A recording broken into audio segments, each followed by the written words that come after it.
एक छोटे से गांव में अर्जुन नाम का एक लड़का रहता था। वो हमेशा अपने हालातों से परेशान रहता था।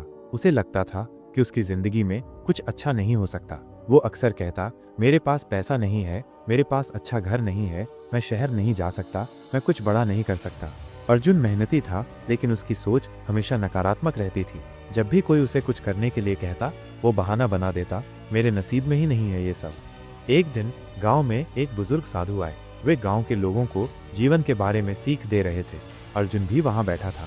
साधु बोले, तुम्हारे विचार ही तुम्हारा भविष्य तय करते हैं। अगर तुम सोचते हो कि तुम नहीं कर सकते तो सच में नहीं कर पाओगे, लेकिन अगर सोचो कि मैं कर सकता हूँ तो रास्ता अपने आप बन जाएगा। अर्जुन को ये बात साधारण लगी, लेकिन तभी साधु ने एक सवाल पूछा, अगर तुम हर दिन अपने आप से कहो कि तुम बेकार हो तो क्या सच में तुम कुछ कर पाओगे? अर्जुन चुप हो गया। साधु ने कहा, तुम्हारी सोच तुम्हारा सबसे बड़ा हथियार है। सोच बदलोगे तो जीवन खुद ब खुद बदल जाएगा। अर्जुन को वो बात दिल से लग गई।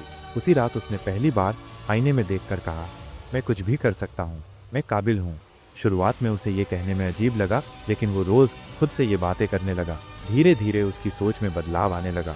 अब वो अपने हालात को दोष नहीं देता था, बल्कि उनके समाधान ढूंढता था।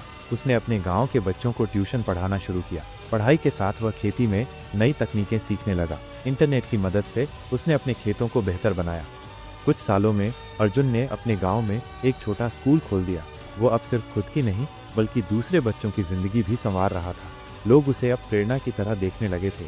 उसने एक इंटरव्यू में कहा, मेरी जिंदगी तब बदली जब मैंने अपनी सोच बदली। पहले मैं सोचता था कि कुछ नहीं हो सकता, और अब मैं सोचता हूँ कि सब कुछ मुमकिन है। यही फर्क है। सीख, सोच सिर्फ एक विचार नहीं होती, यह आपकी दिशा तय करती है। जैसे बीज में वृक्ष छुपा होता है, वैसे ही एक सकारात्मक सोच में एक सफल जीवन छुपा होता है। अंत में यही कहेंगे, सोच बदलो, जीवन बदलेगा, यही सच्ची प्रेरणा है।